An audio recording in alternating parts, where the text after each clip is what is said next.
I'm Nikki Druce. And I'm Cheryl Hull. And this is Killers, Cults and Queens. The podcast where we're going to learn all about the spookiest, scariest and downright weirdest corners of the world. In this episode, we're looking into one of the deadliest internet urban legends of all time. It's Slenderman. It's not quite like Slenderman coming for me in my bed, but, well, depends how big he is. I wish there was a visual for this, because my mouth is agape with this information. Are you ready? Look, Slendy, come at me, bro. I'm not scared.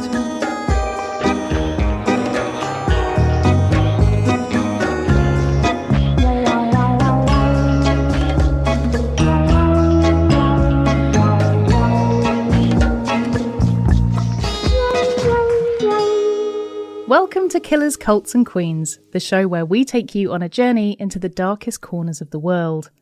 Today, we're diving into the darkest depths of the internet to learn about the origins and fallout of the infamous internet horror story, Slenderman. But first, how have you been after Pizza Bomber? How are you feeling about it? Have you managed to have a pizza? Look, I've been very inspired after this case. Not that I've put a pipe bomb around my own neck, but I've actually had several pizzas since we did the first episode. So I'm actually, very, very inspired. I feel like a trip to Italy to really go to the roots and the origins of Mamma Mia's pizzeria and really know where Brian all began. And did you choose large sausage and pepperoni? Hey, if there's a meat option, I'm always going to take it.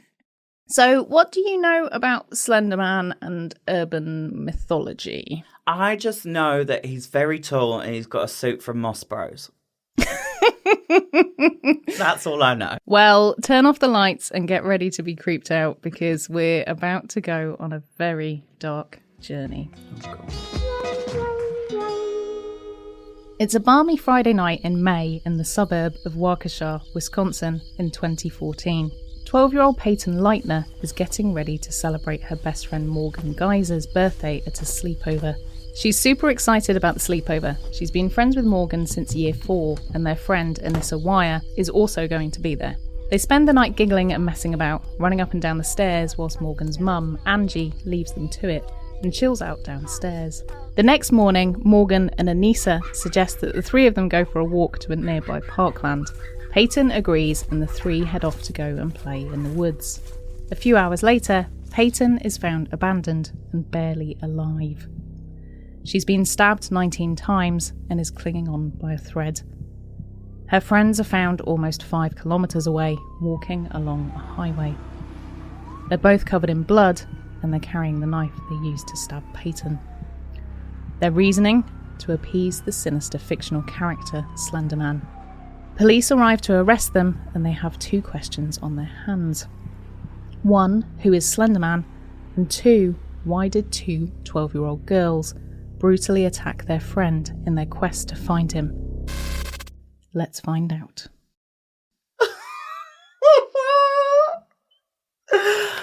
Right, when we started Slenderman, the episode, I thought this was going to be funny. I thought this was going to be like, when people look in the mirror and they go, Candyman, the Candyman, the Candyman. And then like, oh, he appears, it's Slendy. Like, no, like, we've already started with almost near murder. Yeah. And not even just like innocent murder. Well, okay. I don't even know what innocent murder is. But like, it's not even just like murder. It's like children committing the murder. Yeah. We're going there already. So to really understand this case, we're going to have to go back to basics and talk about how internet law can take off in such a massive way. Now, if you're like me and you grew up online before there were parental restrictions, you'll know all of this. But if you're like, what the fuck is a creepypasta? This is for you.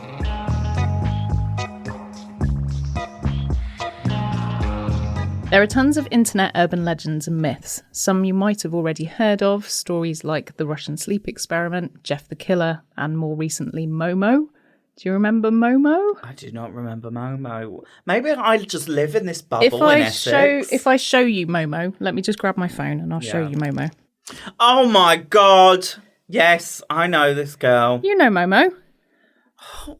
Is that the face that everybody keeps using on Snapchat? I haven't had Snapchat in years because I'm not a 14-year-old.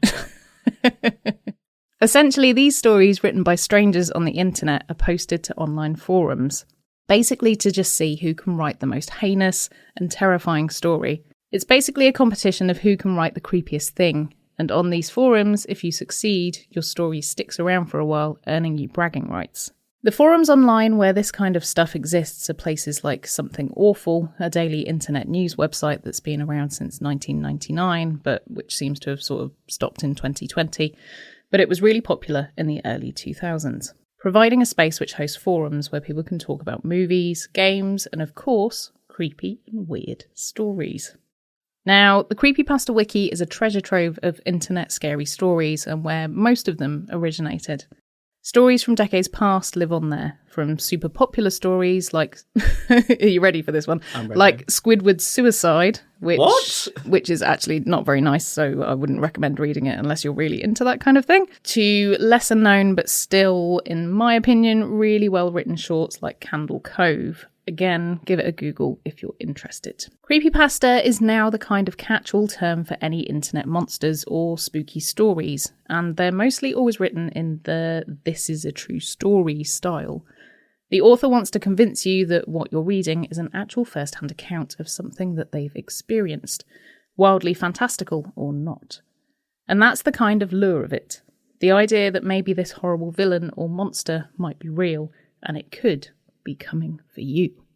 Have you ever read an internet scary story? I've read some fan fiction that people have written about me. Scary? It was quite traumatizing. I'm not going to go into details, but let's just say there was this weird fan fiction that was written about me and a drag queen from Amsterdam, and it involved us going on a train journey to a place that shouldn't be written about. Because it's not a nice place. And I was like, you guys are on fucking drugs to be writing this sort of shit. Like, go see a doctor, because it's just weird that people would put you in a connotation like that. I'm like, nah, get that fire exit door, I'm off. That's terrifying. But yeah, so I've had... You have had some internet scary stories. Internet scary stories. Not quite like Slenderman coming for me in my bed, but, well... Depends how big it is. But yeah, it's one of those things that I don't think I ever want to stumble across. I don't think you can even stumble across something like that on the internet. You have to go looking for this shit. I think back in the old days, it was quite easy to find stuff like that because it wasn't as regulated as it is now. But if you're going searching for it, you can find it. But yeah, back in the day, it was just because the internet was such a big melting pot back then. Okay, so with your Creepypasta 101 lesson done, shall we delve into the OG tale of Slenderman and find out who or what he is and where he came from? I've got my snorkel, I'm ready. Excellent. On June the 8th, 2009, a user called Garogi Garigi Wow. posted on the Something Awful forum about making creepy paranormal images on Photoshop. He was keen to see what other people could do and launched a kind of unofficial competition of sorts. Loads of other users piled in with their creations and creepy images they'd found online, and it was a veritable smorgasbord of spookiness. A veritable smorgasbord. CD, please. So that's like, smorgasbord is like tapas tray. Oh, floor. Give me some chorizo. Yeah, like the rich tapas tray of life. Then a user named Victor Surge entered the thread, replying to the original post with 2 images along with creepy backstories for each photo. Victor claimed that the 2 photos he'd posted were recovered from the Stirling City Library fire. One of the 2 pictures was said to have been taken in 1986, on the day in which 14 children vanished. The black and white picture was allegedly taken by Mary Thomas, who had been missing since June 13th of that year, and showed around 10 young children playing in a park, with one little girl in the foreground climbing up the ladder to a slide. Now, the actual photograph was confiscated by police as evidence in the investigation into the missing children, and in the back of the photograph, a shadowy figure. Too tall and long to be a regular human. seemingly faceless and dressed in black. It was the Slenderman. The original skinny legend. The other photograph was also of a group of young people walking along a dirt road with the same faceless tall man in a dark suit lurking in the background. Now, the folks on the Something Awful thread loved this. They were all about it, and so, loving the passion for his creation, the user called Victor Surge returned to the thread with more doctored photos of the said Slenderman and backstories to match. The Slenderman's backstory was starting to grow. He preyed on children and was often spotted in dense woodland. Slenderman's presence was often accompanied by hazy fog and a constant low murmuring sound, which unsettled his potential victims, making them feel uneasy, and then he'd strike. And this was just the beginning for Slenderman. As you can imagine, the story started to develop and grow, blossoming into a grand piece of internet mythology. Now, if you're starting to think, what if this is real though? What about the fire at Stirling City Library? Well, user Victor Surge, whose real name is Eric Knudsen, gave an interview in 2011 where he revealed that the initial Slenderman images took him just 15 minutes to make, after just throwing together a bunch of elements that felt creepy to him, and he had no idea how much it was going to take off. In fact, one of the original comments on this thread was made by a user called Moosey Fate. They said, "Something just feels satisfying about causing mass hysteria. I think we should just roll with this Slenderman thing. Maybe if we make enough images, and maybe if some talents can make fake videos, it could grow to ARG proportions." ARG meaning alternate reality game. So they were trying to get some coin from this. Wait, has there actually been a Slenderman game made? Yeah. Oh, of course.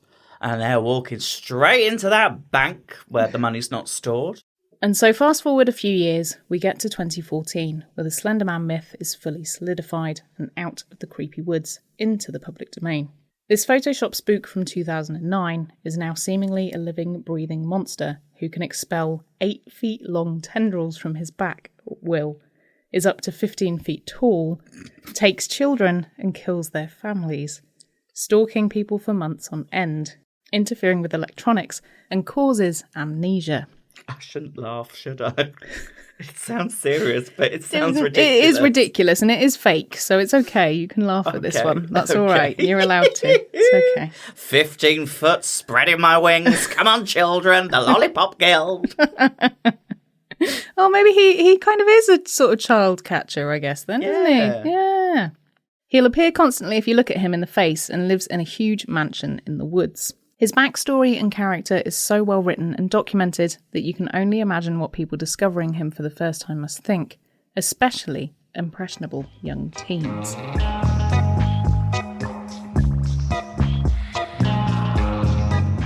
Okay, so how did this turn into an attempted murder by 2 12-year-old girls? I don't know, Nikki, you tell me. I'm gonna. Don't you worry about that. Morgan Geyser went to school in Waukesha County, Wisconsin. A smart girl, she excelled at school, but Morgan really struggled socially. Her peers thought she was really weird, and even her teachers thought that she was putting on strange behaviour just for attention. And as you can imagine, this led to her being rejected by her classmates, often finding herself on her own. She didn't have many friends, but one of the friends she did have was Payton Leitner. Payton was a super friendly and kind kid, and made a point of being friends with Morgan in 4th grade because she could see that Morgan was a loner. Payton was also regularly referred to by her middle name Bella throughout school, as there was another Payton in their year, which I think is a bit mean. I wouldn't step down. I wouldn't be like, oh, I'm going to choose. I'd be like, who gets to choose? Yeah. So my real name is Luke, and as you can tell, that is a very common name. And I think in my year at school there was 5 Lukes. And I would never back down. I'd be like, that's my name, bitch. Not to my teachers at school. I wouldn't be like, bitch, you call me Luke. But no, I was a stubborn, I wouldn't say I was a narcissist as such, but I wouldn't back down. I'm quite stubborn when it comes to stuff like that. I will hold my ground and I'd be like, no, if I know I'm right and I know it's the right thing to do, I will not step down. So the fact that she had to step down and be Bella, I mean, there's nothing wrong with the name Bella. If you're listening, Bella, you've got to just name baby. But, like, if your name's Payton, why don't you be like Payton and P? or Patey Baby. But she's a lovely, lovely girl that she can see the kindness and nice in everybody to be friends with the loner in essentially in the year group. Yeah, she's an absolute sweetheart. The pair were best friends for 2 years and would talk on the phone every night.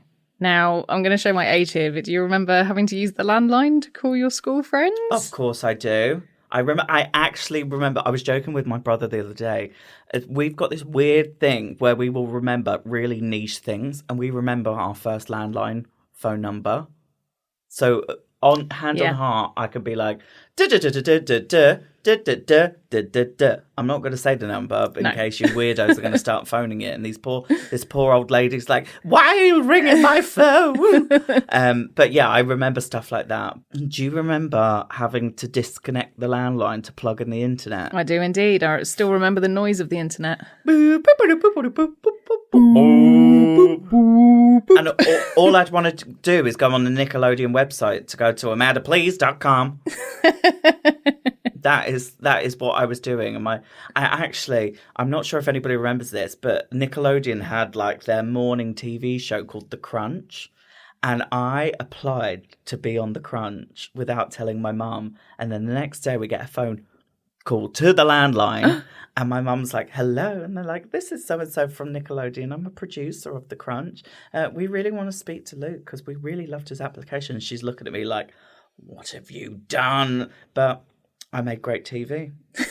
Did you get on The Crunch? Yeah. Hey! I was on The Crunch.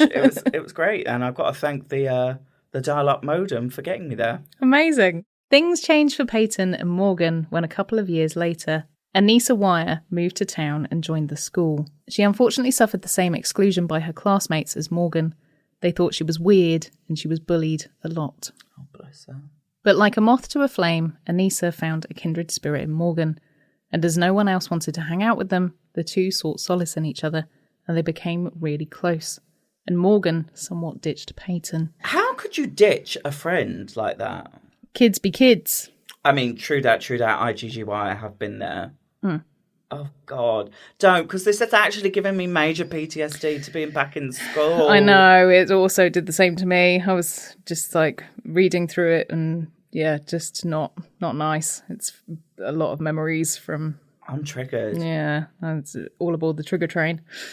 But like a moth to a flame, Annisa found a kindred spirit in Morgan, and as no one else wanted to hang out with them, the two sought solace in each other, and they became really close, and Morgan somewhat ditched Payton, preferring to spend time with Annisa, who admittedly didn't really like Payton. Without many friends, the girls occupied their time by spending it online, and along their travels came across the world of creepypastas.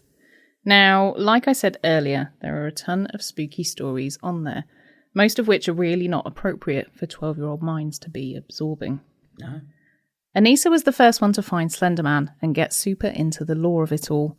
She told her parents about it too, and they knew she was watching and consuming content about Slenderman, but they didn't think much of it. They've since said in interviews that they themselves were reading Stephen King books at that age, so they thought it was just a classic preteen move, trying out some content that's maybe a little bit too old for them. Was there anything that you weren't allowed to watch when you were younger? I don't remember explicitly being banned from things.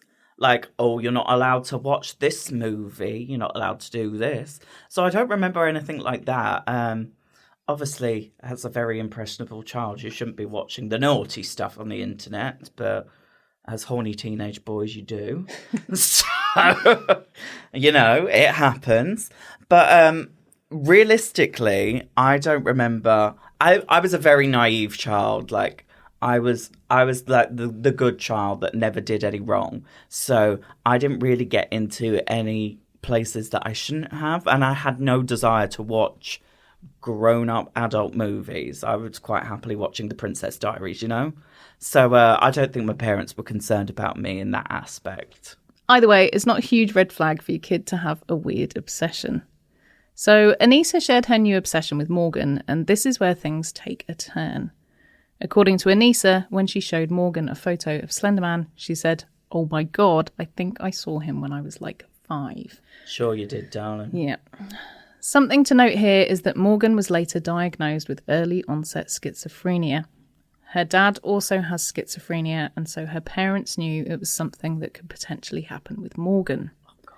But as she was so young, they didn't know for sure. Schizophrenia is something that's definitely been demonised by horror movies and content in the past, but is ultimately a mental disorder where people interpret reality differently. Morgan and Anissa were fully immersed in the world of Slenderman. They would talk about him all the time, poring over a wealth of content online. And whilst this was something creepy and exhilarating for Annisa, no one could have thought that Morgan potentially could have actually been hallucinating Slenderman, later revealing that he was a friend of hers along with Spock and also Voldemort.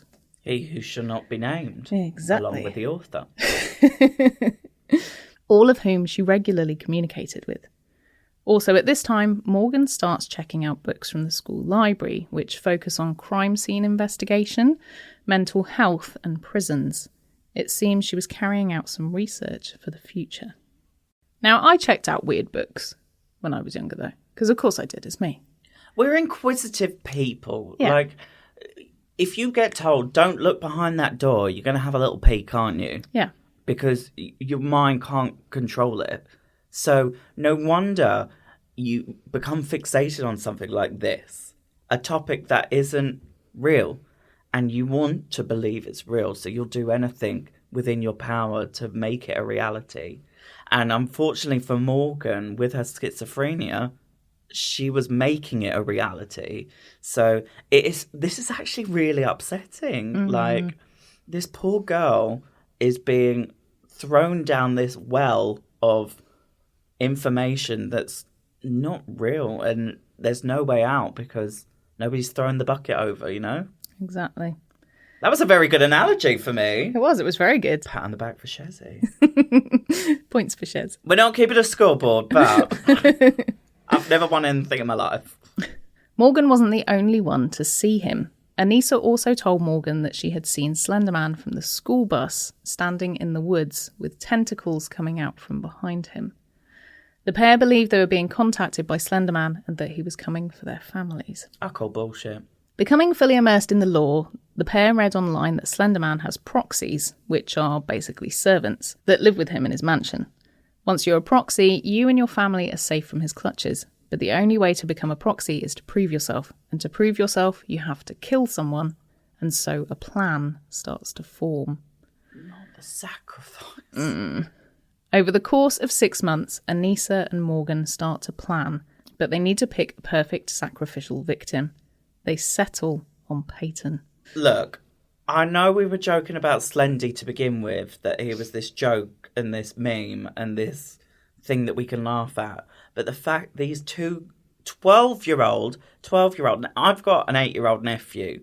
In 4 years' time, if he was doing this, I'd be like, what the fucking hell? Excuse me, it's going on here. Like, I don't think I wouldn't even know how to approach this and process it. Yeah, and I think the parents just were ignoring it to a certain extent as well and just didn't think it was very serious. Ignorance is bliss is okay in some circumstances, but this is not something to be taken lightly.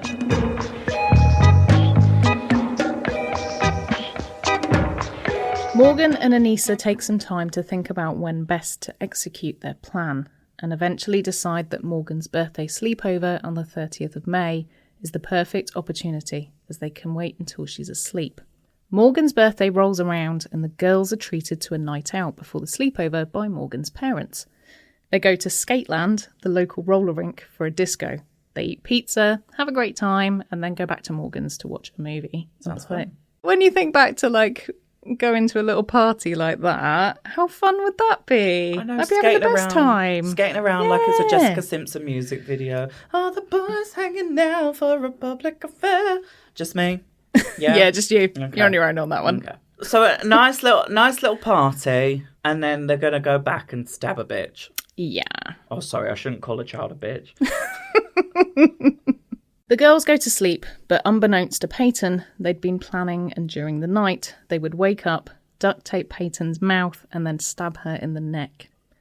However, when the alarm went off at 2 a.m. in Anissa's headphones, she rolled back over and went to sleep, as she was tired from overexerting herself at Skateland. and decided Payton deserved one last morning, so the murder would have to wait until the next day.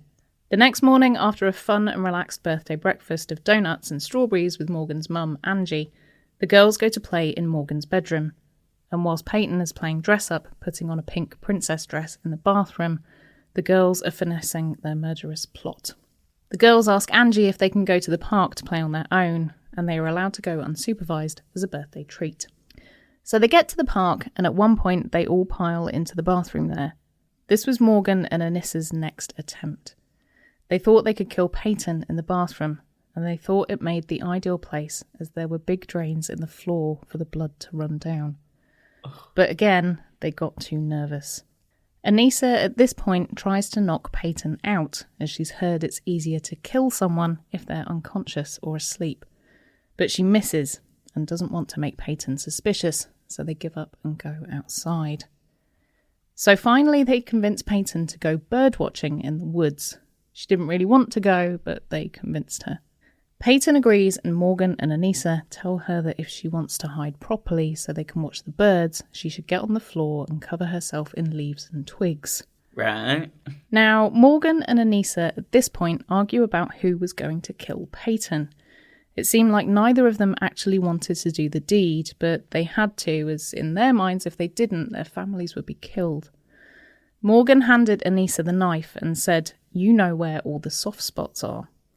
But Annisa refused and gave the knife back to Morgan and told her, "You do it, go ballistic, make sure she's down." And Morgan agreed she would do it on Anissa's signal. I wish there was a visual for this, because my mouth is agape with this information. It's the wrestling over the knife, I think, which is... They've literally taken, knives from the from kitchen. Home. Yeah.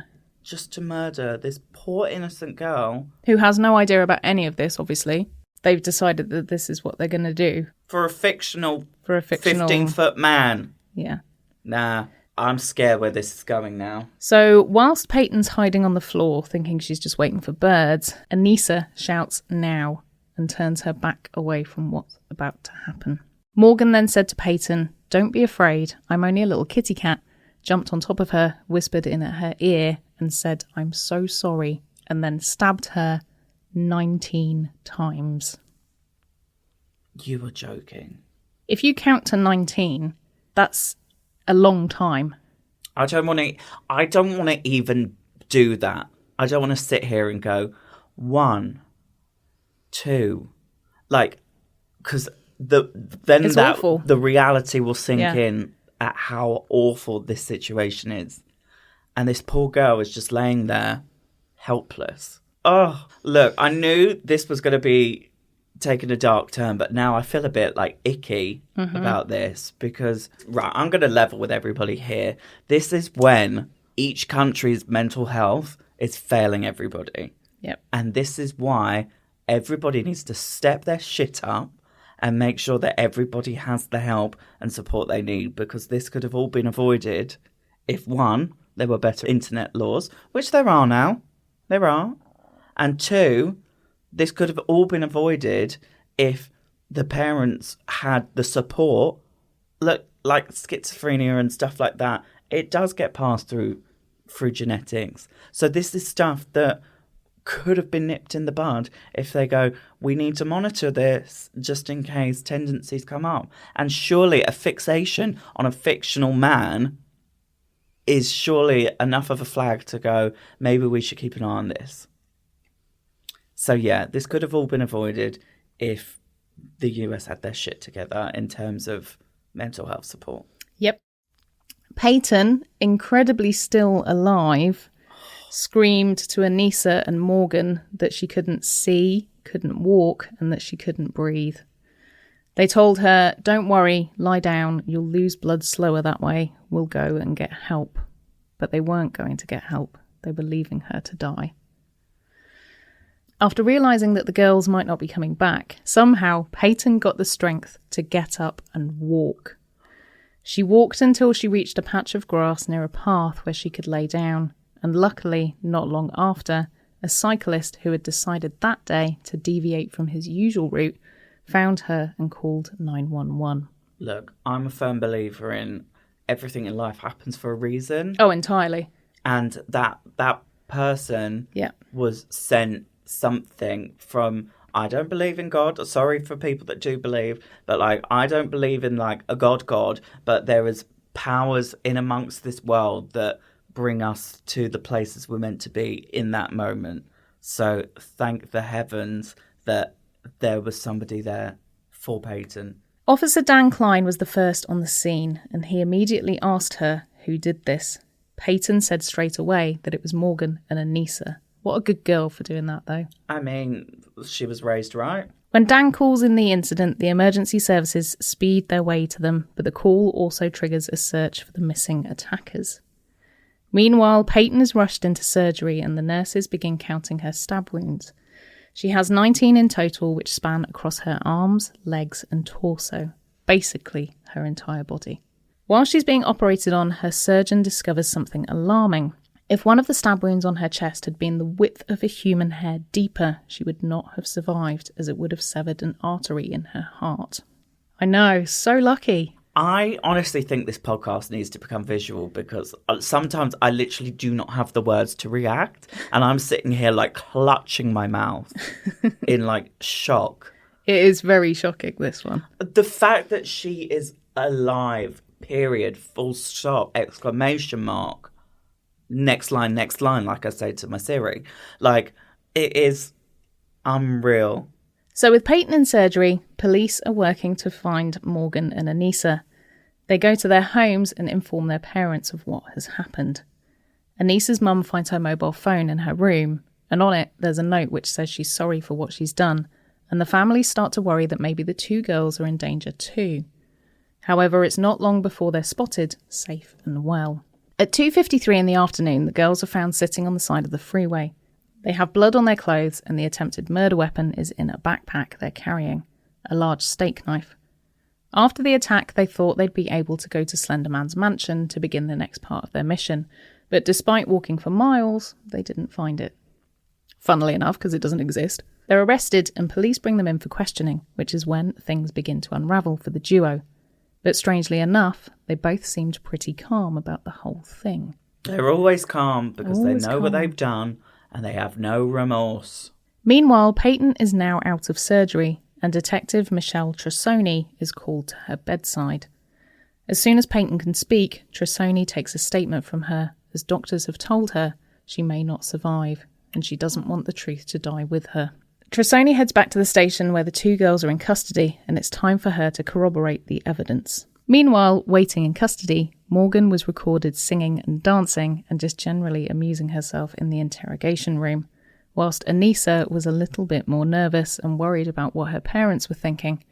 But both of them from the get-go were very upfront about their involvement with what they thought was Payton's murder. After all, both of them were still wearing their blood-stained clothing. Yeah, nothing screams I'm guilty than her blood-drenched clothes. It's true. It's very obvious watching the footage back that these are just children. Before the official interrogation begins, Morgan asks detectives, is she dead? And when the officer tells her Payton is in the hospital, Morgan shakes her head and looks visibly distressed, before saying, oh, I was just wondering. Annisa, on the other hand, is told that Payton is alive and she seems relieved. Now, this might be slightly controversial for some, but in Wisconsin, a child can be questioned without a parent or a guardian in the room, and the 12-year-old girls are read their rights in the room without legal representation, and asked to sign that they've understood the legal jargon, to which they say they do, but I'm pretty sure they don't. Yeah. They're then interrogated by detectives for hours. Detective Tom Casey interviews Morgan, asking if they'd planned this beforehand. Morgan says, Annisa told me we had to. When Detective Tom asks why, she says, because she said that he'd kill our families. When he asked, who's he, she says, a man. I didn't know him, but Annisa knew him.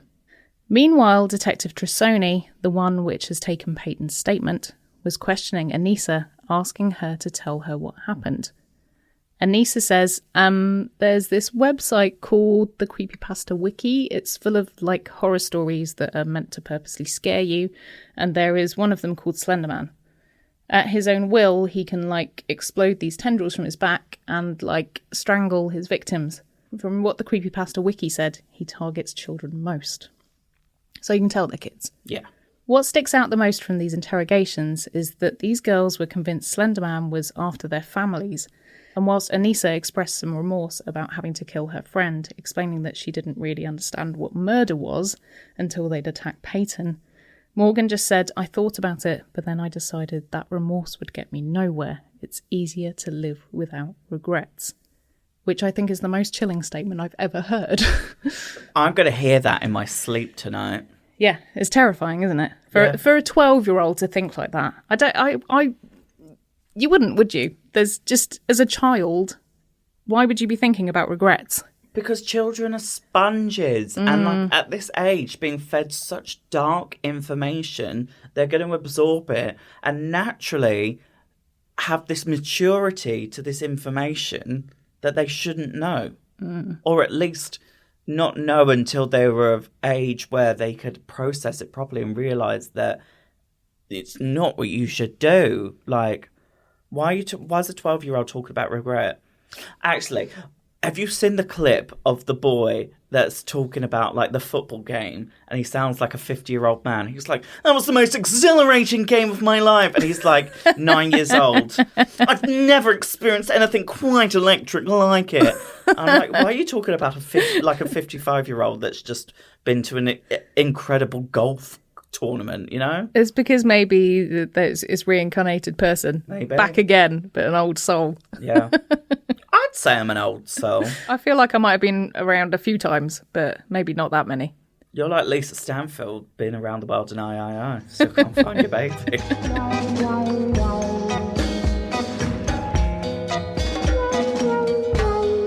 Both Morgan and Anissa were arrested and immediately incarcerated, reportedly getting no windows, no outside time, and neither were allowed many family visits. Really, probably not the best course of action for two 12-year-old girls who are clearly dealing with mental health crises. But, as we said before, America. Yeah, and in the words of Beyonce in a new album, America has a problem. Payton remarkably recovered and left hospital after just 7 days of treatment. And even more incredibly, she returned to school that September. What a trooper. What a winner. Understandably, she wasn't sent back to the same school and her identity was protected so she didn't get instantly bullied because, as we know, children are all awful. Yeah, trash. Yep. Apart from Payton. She's all right. Yeah, she can sit with us. Yeah, it's fine. I'll share a nice glass of milk with her. Yeah. Now, this is mad. The judge presiding over the case decided that Morgan and Anissa were to be tried as adults at just 12 years old. This may have actually worked in their favour, as this allowed them to be given the option of being sent to mental health care facilities instead of juvenile prison, which as soon as they were old enough to leave, they'd be sent to the big house instead. The case went to trial in 2017, 3 years after the attack. Annisa pleaded guilty to being a party to an attempted second-degree murder, but the jury found her not guilty by mental disease or defect. She was sentenced to 25 years to life, but ultimately her sentence was indeterminate. As long as she had 3 years locked confinement and involuntary treatment in a state psychiatric institute, followed by communal supervision, she could potentially get out when they deemed her to be well again. Morgan took a plea deal instead of going to trial and was sentenced to 40 years in a psychiatric institute. Wow. She was sent to Winnebago Mental Health Institute and was the youngest patient there. Isn't Winnebago a nice place? Well, I thought Winnebago is like a caravan. Oh, I'm thinking of like the cabanas at like the beach. No, I'm thinking of a cabana, not a Winnebago. A Winnebago is like a caravan. Yeah. Yeah. Okay. Yeah. So she went to the Winnebago mental home. Yeah. Okay. 40 years. Not in a Winnebago. So she will be 50, if it's 3 years and she was 12, 31 and 15. So she would be 55 when she's eventually allowed out. But. Oh, no. I don't like this when you do this to me, Nikki. Incredibly, this would not be the last we would hear of Slenderman, as even an attempted murder didn't deter big-name studios from releasing a feature film about him. Writing for the eponymous film started in 2016, 2 years after the attempted murder of Payton. I cannot imagine how she felt about that. Traumatised and triggered. Yep. I hope they gave her a big old payout. Well, I don't think they would have done. Fuckers. Yeah. Sorry. I'm just saying what's on my mind today. I've got some balls today. I'm like, fuck 'em. It's all right. I like it. Spicy. Just like that ginger shot we just did. Yeah. Woo. Oh, spicy. That's where it's come from. Yeah. It's a little fire inside my belly. There's since been other films also produced which are said to be inspired by the case, such as Mercy Black and also a Lifetime movie called Terror in the Woods, which is a little bit on the nose, I think. I mean, if that's going to send a girl into a spiral, it's going to be Terror in the Woods. Yeah, definitely. The Creepypasta wiki was blocked throughout the Waukesha School District in the aftermath of the attempted murder. And Slosh Train, the administrator of the Creepypasta wiki, said that the stabbing was an isolated incident that did not accurately represent the Creepypasta community. He also stated that the Creepypasta wiki was a literary website and that they did not condone murder or satanic rituals. Which I think most websites should have that byline on them. It's a nice disclaimer, you know? Yeah, exactly. Members of the Creepypasta community also held a 24-hour live stream on YouTube to raise money for Payton. They wanted to show that they were in full support of the victim and they did not condone any real-life violence. But that's not the only support Payton received. Other fundraisers were also held to help her family pay for her life-saving surgery and her subsequent treatment, with even a bratwurst fundraiser in Waukesha, which raised $50,000. Wait, isn't that a German sausage? It is. Yeah, I thought this was a really good idea.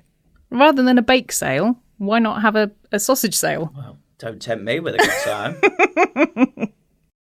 And after all those years, not only do I feel for the families and girls involved in this, I also feel for Eric Knudsen, the creator of Slenderman. He had no idea all those years ago that just 15 minutes on Photoshop would spark this kind of tragedy. He did actually put out a statement that said, "I am deeply saddened by the tragedy in Wisconsin, and my heart goes out to the families of those affected by this terrible act." He also said he would be giving no media views on this topic. Payton these days keeps out of the spotlight, but we do know she's living in a new state, is in college and has a job and is by all accounts thriving. Great. I did a little bit of internet sleuthing and I also found she has a SoundCloud page where she covers Taylor Swift songs on the kazoo. Oh. What a cutie. I love that.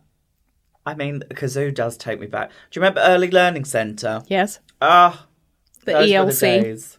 Oh, that's adorable. I know. Annisa Wire was released in 2017 after she no longer posed a threat to society or herself, but is under strict conditions not to leave the county. She has her internet use monitored and has to keep having treatment for her mental health. She also has to wear a GPS monitor so police know where she is at all times. And in June this year, Morgan Geyser, now 20 years old, has requested conditional release, just like Annisa. I think the fuck not, you trick-ass bitch. Well, in that case, you'll be pleased to hear that she actually has now withdrawn her petition for conditional release. Oh, I can sleep well tonight. The request was actually withdrawn after Morgan and her attorney received a doctor's report about Morgan's condition. In a letter written to the judge, Morgan's attorney wrote, "We are requesting that the remaining examinations not be finalised and we will continue to revisit this issue as Miss Geyser continues to make progress in treatment and advance with her recovery." Oh, well, you know, we've got to look after the girls and make sure that they're of sound mind, being looked after, actually supervised after the trauma they've inflicted on this place. But you know what? At least we know that they're getting the support and not just being released without any support. I think it's good that they've realised that she just needs a little bit more time, which I think is a good thing to highlight. Yes. And we wish her all the best in her recovery, I guess. And that was Slenderman. Wow. Now, Nikki, I'll keep it 100 with you. I thought we were just going to have a laugh about like spooky, scary stories that are on the internet. I didn't realise we would be going into a almost death of an innocent 12-year-old. Yeah, and a sweet little 12-year-old as well. Yeah. Look, let's keep it 100. This is what we've learned this episode. Slenderman is fake, everybody. It's not real. It's not going to come. He's not the Oogie Boogie Man under your bed. It's not coming for you, and he's not going to get your family. 2, the mental health support of all systems in the world. I'm not going to generalise the world. in the places that we speak of are failing. So we need to do more, and we need to support the people that need it. And 3, justice is served.